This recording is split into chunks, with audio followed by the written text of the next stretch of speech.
Guys, welcome back. അപ്പോൾ ഇടിവെട്ടിയതിൻ്റെ കാലുമേ പാമ്പ് കടിക്കാന്ന് നിങ്ങൾ കേട്ടിട്ടുണ്ടാവില്ലേ? അങ്ങനത്തെ ഒരു ദിവസമായിരുന്നു എൻ്റെ ഇന്നലത്തെ ദിവസം. അപ്പോൾ പനിയൊക്കെ മാറി ഞാനൊന്ന് ഉഷാറായിട്ട് പുറത്തേക്ക് ഇറങ്ങാനായിട്ട് നിൽക്കുകയാണ്.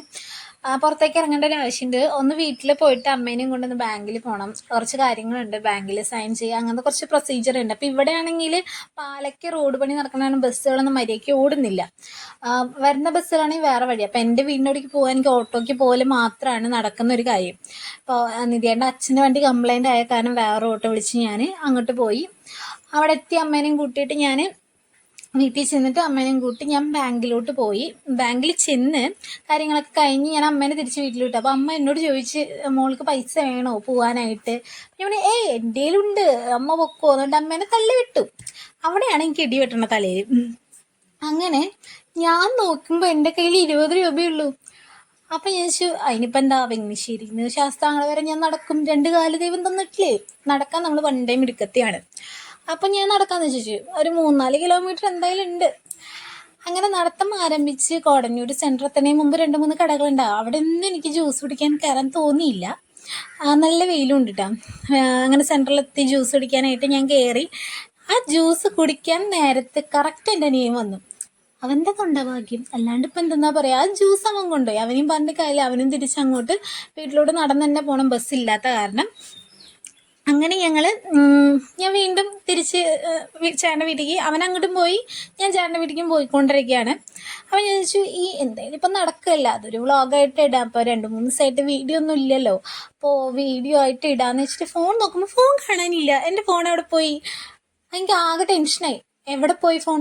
അപ്പോൾ തൊട്ടടുത്തൊരു അംഗനവാടിയാണ് ഉള്ളത്. അംഗനവാടിയിൽ കയറിയിട്ട് അടുത്ത ടീച്ചറാണോ ഹെൽപ്പറാണോ എന്ന് എനിക്കറിയില്ല. ഞാൻ ആ ചേച്ചിയുടെ അടുത്ത് പറഞ്ഞു, ചേച്ചീൻ്റെ ഫോൺ കാണാനില്ല, എവിടെയാണെന്ന് എനിക്കറിയില്ല, ഫോൺ തരും, ഞാൻ വിളിച്ച് നോക്കാൻ വേണ്ടിയിട്ടാണെന്ന് പറഞ്ഞു. അപ്പോൾ എന്നോട് ആ ടീച്ചറോ ഹെൽപ്പറോ ആരോ ആ ചേച്ചി എന്നോട് ചോദിച്ചു, മോളെ വീട് എവിടെയാണ്? അപ്പോൾ ഞാൻ പറഞ്ഞു, എൻ്റെ വീട് വെങ്ങശ്ശേരിയിലാണ്, കല്യാണം കഴിച്ചിട്ടുള്ള ശാസ്താംകോളത്തേക്കാണ്, ഞാൻ ബാങ്കിൽ പോയിട്ടുണ്ടായിരുന്നു, എൻ്റെ വീട്ടിൽ പോയിട്ടുണ്ട്, എവിടെ വെച്ചെന്ന് തമ്പുരാൻ അറിയാം, എൻ്റെ ഫോൺ കാണാനില്ല എന്ന് പറഞ്ഞ്. അപ്പോൾ ടീച്ചറോ ഹെൽപ്പർ, അപ്പം ആ ചേച്ചി, ഞാൻ മറ്റേ ഗേറ്റിന് പുറത്താണ് നിൽക്കുന്നത്. അപ്പോൾ ഒരു കൊച്ചുകുട്ടി, ഇപ്പോൾ ഒരു അംഗനവാടി പഠിക്കുന്ന കൊച്ചിൻ്റെ പ്രായം അറിയാമല്ലോ, ഒരു 3 വയസ്സൊക്കെ ഉണ്ടാവും. കൊച്ചിൻ്റെ അടുത്തേക്ക് ഓടി വന്നു. ഈ കൊച്ചിനെ എടുത്തുകൊണ്ട് ഈ ചേച്ചി വേഗം അകത്തോട്ട് കയറി വാതിലടച്ച്. ഞാൻ എന്താ വല്ല പിള്ളേരെ പിടുത്തക്കാരാണോ? എനിക്ക് അറിഞ്ഞുകൂടാ. പിന്നെ അവിടെ നിന്നിട്ട് കാര്യമില്ല, നമ്മൾ തിരിച്ച് അംഗനവാടിയിൽ നിന്ന് ഇറങ്ങി പിന്നെ റോട്ടിലേക്ക് ഇറങ്ങി നോക്കുന്നു. ഇതിൻ്റെ ഒരു ഫ്രണ്ടിൻ്റെ മുഖത്തോട്ട് ആ ചേട്ടൻ, ഞാൻ ബൈക്കിൽ പോണ ചേട്ടനെ പിടിച്ച് നിർത്തി. ആ ചേട്ടൻ്റെ ഫോണൊക്കെ വാങ്ങിച്ച് ഞാൻ ഫോണിലേക്ക് തര വിളിച്ചു നോക്കി, ആരും എടുക്കുന്നില്ല. അങ്ങനെ ഞാനും ആ ചേട്ടൻ മാറി മാറി വിളിച്ചുകൊണ്ടിരിക്കുന്നുണ്ട്. പിന്നെ എൻ്റെ ഹസ്ബൻഡിനെ വിളിച്ചു, ഹസ്ബൻഡിനെ വേറെ കൂട്ടുകാരനെ വിളിച്ചു. അപ്പോഴേക്കും എൻ്റെ റിലേറ്റീവ് വന്നു. അങ്ങനെ 2 ബൈക്കുകൾ, അവർ 2 പേരും ബൈക്കുമ്മിൽ ഞാൻ അങ്ങനെ നിൽക്കുകയാണ്. അപ്പോൾ ഈ ടീച്ചർ ഇങ്ങനെ ഒളിഞ്ഞു നോക്കുക, അതെന്താ, അത് വല്ല പിള്ളേരെ പിടുത്തക്കാരാണോ എന്താണെന്നുള്ളത്. അപ്പോൾ എൻ്റെ ചേട്ടൻ്റെ ഫ്രണ്ടിന് വേറൊരു അത്യാവശ്യമുള്ള കാരണം ആളങ്ങനെ പോവാന്ന് പറഞ്ഞു. പിന്നെ വെങ്ങശ്ശേരി ബാങ്കിലല്ലേ, ജസ്റ്റ് നമ്മൾ പോയി നോക്കി എടുത്തിട്ട് വരാം, ഇൻ കേസ് ആരെങ്കിലും കോൾ എടുക്കുകയാണെങ്കിൽ അവിടെ പോയി എടുത്തിട്ട് വരാം, ഫോൺ ഞാൻ എത്തിക്കാമെന്ന് പറഞ്ഞു. ഞാൻ അങ്ങനെ തിരിച്ച് വീട്ടിലോട്ട് പോകുന്നു. വീട്ടിലെത്തിയിട്ട് ഞാൻ എൻ്റെ ഫോണിലേക്ക് വേറെ ചേട്ടൻ്റെ ഫോണിൽ നിന്ന് ട്രൈ ചെയ്തുകൊണ്ടിരിക്കുകയുണ്ടായിരുന്നു. അങ്ങനെ എൻ്റെ ഫോൺ എൻ്റെ വീട്ടിൽ തന്നെ ഉണ്ടായിരുന്നു. ഞാനവിടെ എടുത്ത് മറന്നു വെച്ചതാണ്. ഞാനെടുത്ത എനിക്ക് ഓർമ്മയില്ല. എൻ്റെ വീട്ടിലെത്തിയതിന് ശേഷം ഞാൻ എൻ്റെ ബാഗിൽ നിന്ന് എടുത്തേക്ക് ഓർമ്മയുണ്ടായിരുന്നില്ല, ഫോൺ അവിടെ തന്നെ ഉണ്ടായിരുന്നു. അപ്പോൾ എനിക്ക് ശ്വാസം നേരെ വീണു. അങ്ങനെ സംഭവം എനിക്ക് നൈറ്റ് ചേട്ടൻ വരുമ്പോൾ, എൻ്റെ ഹസ്ബൻഡ് വരുമ്പോൾ വീട്ടിൽ നിന്ന് കയറി എടുത്തിട്ട് വന്ന്, അല്ലെങ്കിൽ അവരവരുടെ ഫോൺ അവരവർക്ക് ഭയങ്കര വലുതാണ്. എൻ്റെ ഫോണാണെങ്കിൽ വ്ളോഗ് എടുക്കുന്ന ഫോണാണ്, ആകെ കൂടിയുള്ളൊരു ഫോണാണ്. പിന്നെ റിയൽമി 11 5G ആണ്.